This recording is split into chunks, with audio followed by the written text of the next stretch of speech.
Selamat siang, Bu Maya dan teman-teman.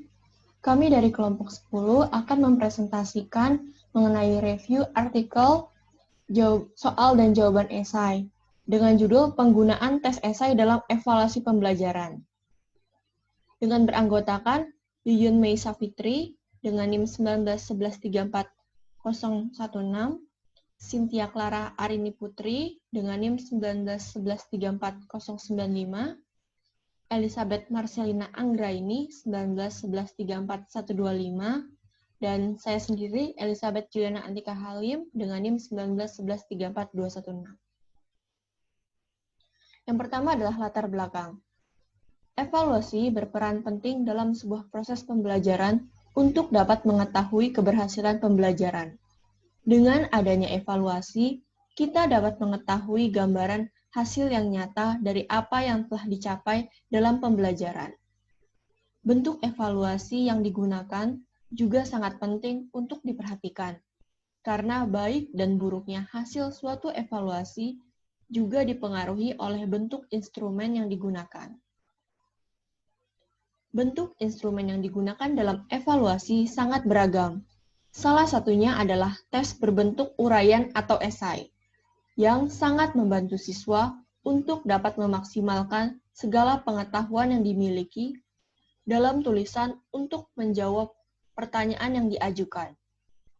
Bentuk instrumen ini lebih fleksibel dibandingkan bentuk yang lain, seperti pilihan ganda, benar salah, dan yang lainnya. Tes esai sudah populer, terutama pada pendidikan tinggi. Penggunaan tes ini telah dimulai di China sejak 2300 tahun sebelum Masehi, dan hanya bentuk tes ini yang telah digunakan berabad-abad. Selain itu, ada alasan lain yang membuat tes esai populer. Yang pertama karena mudah.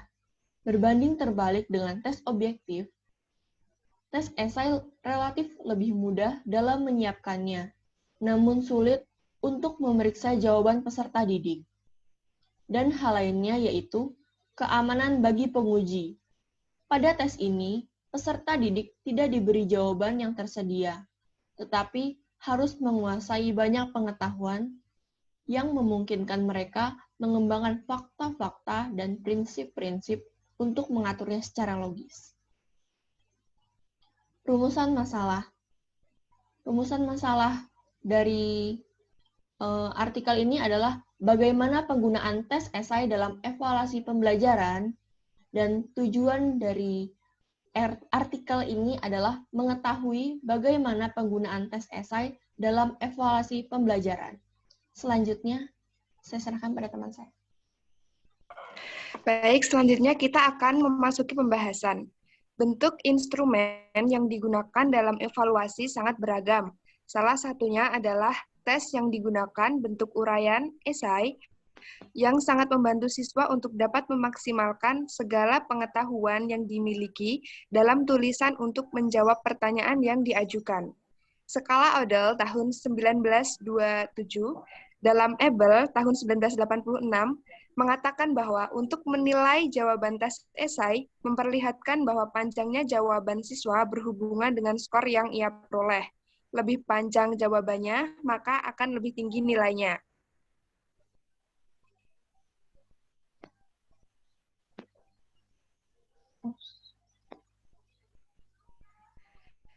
Lalu pengaruh penggunaan tes esai dalam belajar, yaitu di dalam mengerjakan tes esai, ada tekanan pada saat menulis jawaban. Tekanan ini dapat menjadi kelemahan dan juga kelebihan dari tes esai. Menjadi kelebihan karena menuliskan ekspresi adalah keterampilan penting yang dituntut oleh sebuah tes esai. Menjadi kelemahan karena praktek menulisnya mungkin praktek menulis yang buruk, tergesa-gesa dan kasar. Lebih buruk lagi, kemampuan menulis tersebut akan mempengaruhi skor penilaian terhadap isi jawaban. Tulisan tangan yang mudah dibaca dan lancar dengan kalimat-kalimat yang anggun atau luas bisa menutupi kekurangan dari segi isi. Sebaliknya, kesalahan ejaan dan gramatik bisa mengurangi skor pada isinya. Rehabilitas skor-skor tes esai. Secara keseluruhan, ada 3 kondisi yang menyebabkan rendahnya reliabilitas ini. Yang pertama adalah sampling yang terbatas dari segi isi. Yang kedua, ketidakjelasan perintah dalam soal tes esai. Yang ketiga, adanya subjektivitas skor jawaban. Secara umum, semakin besar jumlah elemen yang independen dalam sampel tugas yang dipilih untuk sebuah assessment test, makin akurat hasil tes tersebut akan mencerminkan keseluruhan pencapaian hasil belajar yang diukur.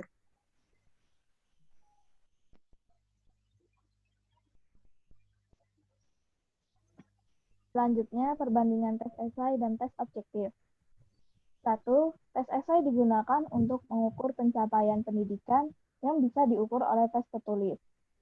Tes objektif digunakan untuk mengukur pencapaian pendidikan yang bisa diukur oleh tes tertulis. 2. Tes esai digunakan untuk merangsang siswa untuk belajar mengerti prinsip-prinsip, mengorganisir, dan mengintegrasikan ide-ide dan menerapkan pengetahuan untuk menyelesaikan masalah. Tes objektif digunakan untuk merangsang siswa untuk belajar mengerti prinsip-prinsip, mengorganisir, dan mengintegrasikan ide-ide dan menerapkan pengetahuan untuk menyelesaikan masalah. 3. Tes esai melibatkan penilaian subjektif. Tes objektif melibatkan penilaian subjektif. 4. Tes esai, harga skor tergantung pada objektivitas dan reliabilitas.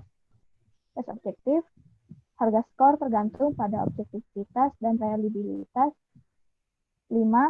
Tes esai menuntut siswa merencanakan jawabannya sendiri dan mengekspresikannya dengan kata-katanya sendiri. Tes objektif meminta siswa untuk memilih jawaban di antara beberapa alternatif yang ada. Next. Keenam, tes esai terdiri dari pandangan relatif. Tes objektif terdiri dari pertanyaan yang spesifik yang hanya memerlukan jawaban singkat. 7. Tes esai, siswa banyak menghabiskan waktu untuk berpikir dan menulis.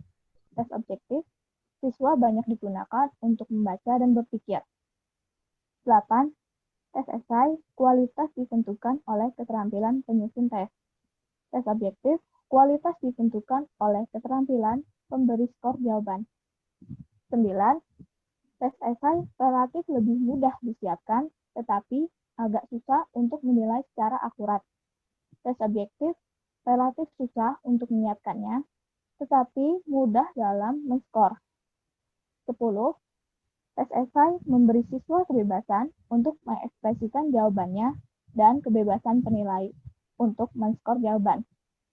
Tes objektif memberi penyusun tes kebebasan untuk mengekspresikan pengetahuannya, tetapi memperbolehkan siswa hanya memperlihatkan bagian jawaban yang benar, seberapa banyak yang mereka tahu, atau seberapa banyak yang bisa mereka kerjakan. 11. Tes esai, perintah-perintah dan dasar-dasar penilaiannya dinyatakan lebih jelas. Tes objektif, perintah-perintah dan dasar-dasar penilaiannya dinyatakan kurang jelas. 12. Tes esai mengkondisikan kadang-kadang ada unsur guessing. Tes objektif mengkondisikan ada unsur bluffing. 13. Tes esai, distribusi skor yang dihasilkan bisa dikontrol oleh penilai. Tes objektif, distribusi skor yang dihasilkan ditentukan oleh tes itu sendiri. Next. Pertimbangan penggunaan tes esai. Pergunakanlah tes esai apabila 1. Jumlah yang dites hanya sedikit dan tes tersebut tidak akan digunakan lagi. 2. Penyusun tes berharap mendorong perkembangan keterampilan siswa sepenuhnya dalam menuliskan ekspresi. 3. Penyusun tes lebih tertarik mengetahui sikap siswa daripada mengukur hasil pencapaian belajarnya. 4. Penyusun tes percaya pada keahliannya sebagai pembaca yang kritis daripada sebagai seorang penulis butir-butir soal tes objektif yang imajinatif. 5. Waktu untuk mempersiapkan tes lebih pendek daripada waktu untuk menilai.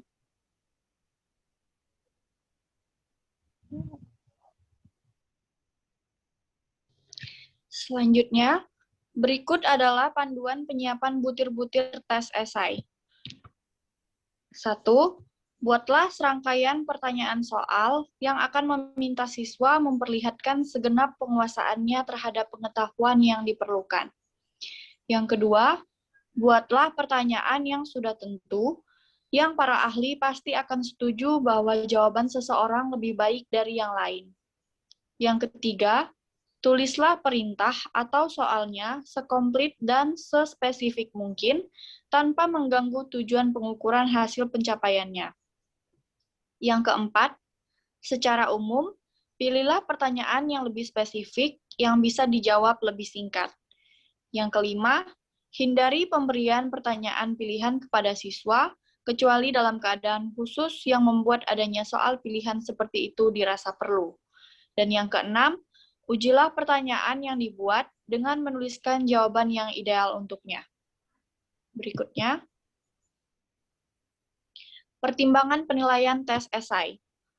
Pertama, penggunaan beberapa analisis skor atau skala kualitas yang menyeluruh. Yang kedua, urutan angka dari jawaban pertanyaan dengan pertanyaan dari siswa oleh siswa.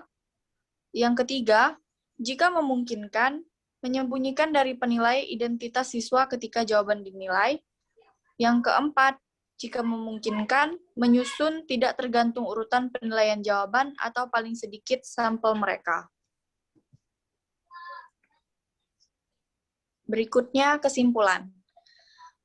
Tes esai sudah digunakan berabad-abad karena persiapannya yang mudah.